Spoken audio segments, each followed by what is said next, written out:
We're going to talk about now day two. We're going to do it very quickly.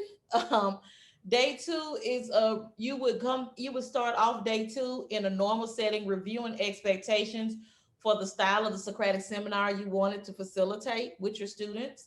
Provide them maybe 5 minutes to review their prompts and notes. Then transition to the classroom seating arrangement you pick based on the ones we talked about earlier. Teachers and students lead opens the seminar with an open-ended question by designated prompt. Students respond and discuss with the conversation stems that have been provided, notes, interesting points in discussion, and close with the seminar as an effective method. And we are going to open our virtual Socratic seminar with the question, can literature accurately reflect the sentiments of history? We want all participants to take part in the discussion. Please take notes in the very last column, your day two column of the graphic organizer we've been working with. That's where you will take notes about any points that you found extremely interesting or any aha moments that occurred during this virtual Socratic seminar. Our goal is to spend 8 minutes with each prompt, but we're going to have to cut that short so that we don't overstep our time limitation. And please be sure to privately message anyone in your group that you think needs to participate in the seminar because they have not volunteered to comment yet. I am actually going to be the teacher. I have my discussion tracker in front of me and all of your names written down. And this discussion tracker has a key at the bottom so that I can do some very quick and abbreviated notes. And then finally, we will reflect on the process and move into our next steps. So let's get ready to unmute and respectfully debate. Can literature accurately reflect the sentiments of history? I think from in my breakout group, we pretty much all agreed that it can reflect the sentiments of history. There were quotes and just factual information that supported how people felt and how they were thinking about women during that time. So I agree that it can reflect the sentiments of history.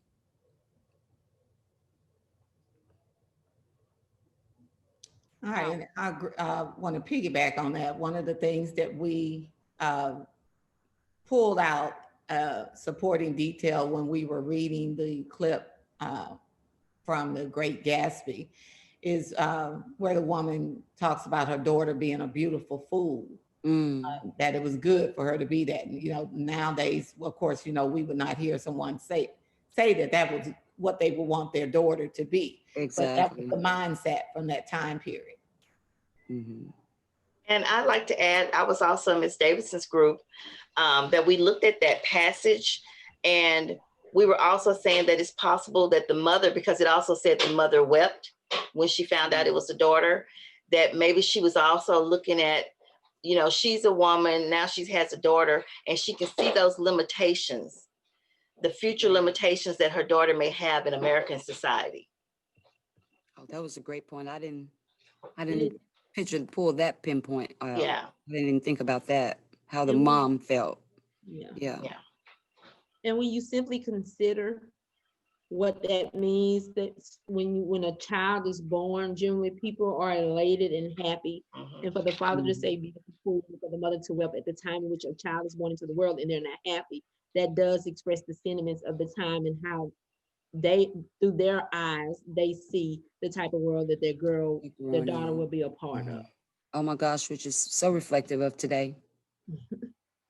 And in addition, you also have to look at the fact that the husband was not even there when mom woke up. Like, he wasn't even in the room. She asked the nurse, you know, what did she end up having? But the husband was no longer in the room. She didn't even know where he was. And so that also goes back to the fact that women were, the focus was women should be on the family matters.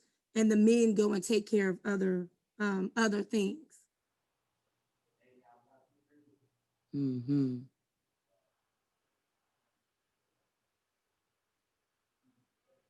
I think that was some excellent discussion surrounding whether literature can accurately reflect the sentiment of a historical time period. Let's move on to consider how the social movements of the 1920s, like women's rights, were a reaction to changes in early 20th century American society.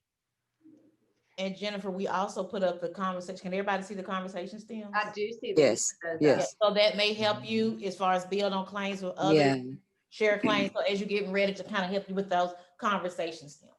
good, okay. Well, I like to start. It says, how were the social movements reaction? We know that one of the things that happened is that once there was like wars happening and women had to go into the workplace to take the place of men when they weren't here. Once the men came back, that was very difficult to step back into that role.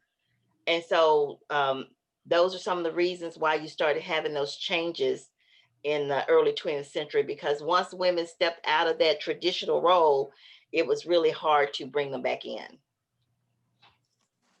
Mm-hmm. And, That was that was a great point. Because of that role, I'm sorry to jump in on someone, because of that role that women had to step up and take the place in the workplace, in the workforce for men, then having that independence and that freedom somewhat could have also led them to that movement that they were pursuing. Well, what you said about women stepping back into their roles once their husbands came back from war, and that was a difficult time, made me think of the fact that when we talk about women's rights, it was more so focused on how women feel and not necessarily women were seeing themselves different, but men continue to see women the way in which they thought they should be in the home, taking care of the family, where women during that time were becoming more free and more liberated and been able to express themselves beyond simply being a wife and a mother. Mm-hmm. Now, I'll be the devil's advocate. Now, while you make a great point, I'm going to have to disagree, because some women were perfectly fine going back, stepping back into their role as just head of the household. And they were ready for their husbands to return home and to take back over the paying of the bills, being in the workforce. It wasn't all women that wanted to be, how should we say, independent. You know, you make a solid point about that. One of the things we discussed in our group was it was also a generational thing. That it, of course, if we were to poll the older generation, they of course frown upon what the flappers were doing and the lifestyle they were living and partying and cutting their hair off. That's what they saw it as. Okay. Whereas if you were to poll someone that within that age group, the flapper age group, of course, they were all about, getting equality, getting out in the workplace, happy to be able to make a paycheck for themselves, not necessarily having the dream that, okay, I'm just looking for a husband so I can start a family. Right. So there was a generational gap there as well, if we were to question that older group. And this is the historian in me, I'm sorry. And if you look at the text, you see, there is ample evidence to suggest what you were saying, because the progressive movement and Congress passing more of these laws and them coming back up with women's rights, they don't come back up until 1972, which is going to be after civil rights, the civil rights movement in the 1950s. And I mean, the 1950s and 60s. So the civil rights movements is going to kick off for Black African-American voting and equal rights and equality. And then some of these more progressive women's rights that weren't placed and put through in the 1920s, they're going to start kicking back in, whereas it says in the 1970s, Congress will go back to them like in 1972. Right. Mhm. Going back to the other text, The Great Gatsby, the social movements of the 1920s, The Great Gatsby takes place in about 1926. So Daisy, the main character, the woman in this text, has already lived through the beginning of the social movements of the Yeah. 1920s, like women's liberation, and she could have been a flapper. The Great Gatsby doesn't actually say that, but she lived through all of those progressive movements, and she's realized, especially from this excerpt, that it's easier now. She says, I've been everywhere and I've seen everything and I've done everything. And then her eyes flashed around her in a defiant way. She's seen now that it's just easier to take that step back, let the men handle things, and let her daughter be the type of person who lets the guys do what they want to do instead of trying to be progressive. Like it says in the New Woman text that the progressive movement lost steam about 1923, 1924. So Daisy's already seen that happen in her lifetime and she's reflecting on it. That's a really good point. I like that. And also, the only thing I want to add that we didn't have in this particular virtual, one of you, if you're facilitating this, many times, especially with virtual students, you'll have some students sharing in the chat and you read to the other audience or the other participants what the students in the chat is saying. We didn't have that tonight.